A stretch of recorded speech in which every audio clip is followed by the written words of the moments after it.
Miss Jeong Lee. I'm from Korea and I'm learning English as my second language. And I'm here to tell you some tips on how to be fluent in English that I've learned empirically. Although we learn English from school, it doesn't teach you everything. So by watching this video, I hope that you will find English less difficult and sound more like a native speaker. You are never too young or old to start learning English. I know you think grammar is so important that you put all your time into learning it. Well, I suggest that you stop doing that. It's time for you to take one more step if you're not that beginner. You should concentrate more on your listening and speaking English. It's just like your mother's tongue. You didn't have to study them too much. Here are some easy and fun ways to improve listening and speaking in English. Try listening to English folk tales or just your favorite book that has an audio. After you listen to it a couple of times, now try reading it out loud by yourself. Watch out for pronunciation, the intonation, and the rhythm. After you feel like you're really good at reading it, it's good to get checked by our native speakers for any more improvements.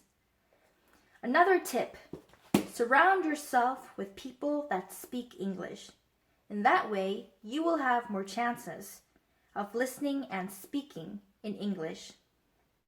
You have to work on your English writing skills as well.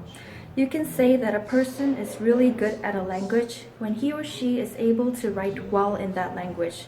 So keep an English writing diary or journal and write a few sentences every day. For things that you can't learn from your school academic coursebook, try learning idioms and phrasal verbs because they are very common in everyday English conversations, and try using them in your sentences. In case you're not sure what idioms and phrasal verbs are and how to use them, idioms are words, phrases, or expressions that are unusual, and the meaning cannot be taken literally as it is. For example, it's raining cats and dogs does not mean that cats and dogs are falling from the sky, but it's raining very heavily. Phrasal verbs are usually two-word phrases. Think of them as an English vocabulary. It's important to study them as you come across them, rather than trying memorizing at once. An example of a phrasal verb would be, could you ask him to put off the meeting until tomorrow? And put off means to postpone. Be the person to start conversation in English. Here is a demonstration of a dialogue of me and my friend acting as medical students. Hey, long time no see. How have you been? Very well, thanks. And you? I've been better. What's wrong? You know, I've been a medical student for 3 years, and the process of delivering bad news to a family does not get easier in time. Yes, it's awful to deal with a patient's loss or giving the worst news to the families. Yesterday, one of my 18-years-old patients died. I've cried several times in the hallways. Patients will come and go. We will save a lot of them, but some we can't save. Whether your patients are 18 or 80 years old, the pain of losing those we're trying to help becomes a scar and doesn't go away. Are some lives more valuable than others? All of those lives are just as valuable, assuming that we are all equal. But people are capable of saving and destroying each other's life. If you save a life of someone who will save the lives of others, you're saving their lives as well. So, the fact that people get affected by each other means that you cannot evaluate them separately.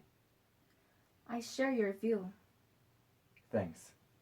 Sometimes you will feel that you aren't learning quickly enough. Everyone feels like this. Don't worry about it. You'll get it there in the end.